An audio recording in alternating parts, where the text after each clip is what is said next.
And that's mainly the focus of the forecast for the next week or so, just like it has mostly been what we've been talking about for the past week or so. In fact, looking back over the past several days, these 2 days, including today, where we hit 97, on this day we tied it, and today we broke our record highs, and we tied a record high 2 days ago. We've also hit 94s, 95s, and June 13th and 14th. Oh, remember these days, only 93.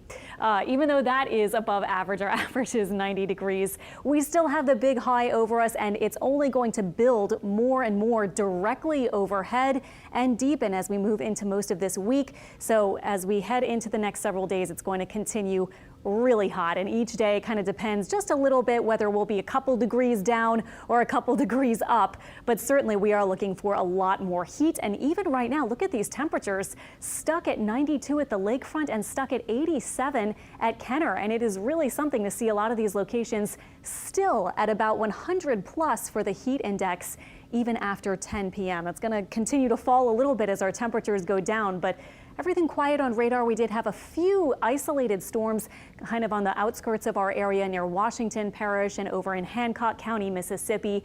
One thing that is a little different for tomorrow, aside from, of course, the high pressure, mostly many days really over the past week plus, it's been so central to our forecast, but we will also have this little weak front just kind of getting a slight push over in our direction.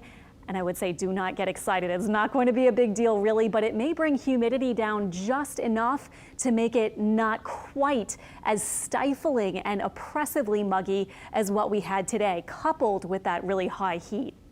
Tonight and early tomorrow on your Father's Day and Juneteenth morning, we'll look for 70s to about 80 degrees for the lows. In the morning, a mostly clear and kind of warm start to the day. And then tomorrow during the day, I think will be very similar for our temperatures, getting to about 97 or so for the highs. But tomorrow, instead of soaring to about 110 plus, like we saw a few places for the heat index, we may stay near about 100 to 105 just because those dew points or the humidity is going to fall very slightly. Again, not enough to be any real relief from the heat, but it does look like it'll be just enough maybe to make it feel a little less steamy. A few coastal thunderstorms are going to be possible, although I think most spots will be very bright and sunny and dry on your Father's Day and Juneteenth. Here's your forecast for tomorrow. Temperatures just zooming up from the 80s into the 90s by about lunchtime and then topping out near 96, 97. Here's our precision cast showing from the morning. We'll fast forward through the afternoon, and here we go. Flare up of a couple of storms, especially near the coast. Not expecting them to be especially strong or severe, but we'll just be watching. There might be a rogue wind gust, but we're not outlined for any specific form of severe weather tomorrow. But again, couple storms possible, and then this would be by 4 p.m. So hot and so humid. Even by 7 p.m., just like today, we might still be way into the 90s, and then by 10 p.m. getting into the 80s.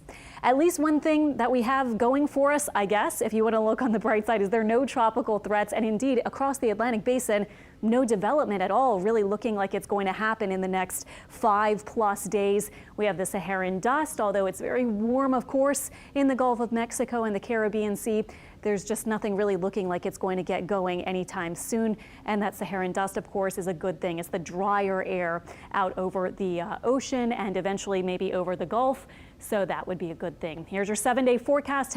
Temperatures going down a touch maybe midweek, going right back up perhaps for the weekend. Just a really hot and mostly dry week ahead. Ricardo? The best prep linemen in the state go camping in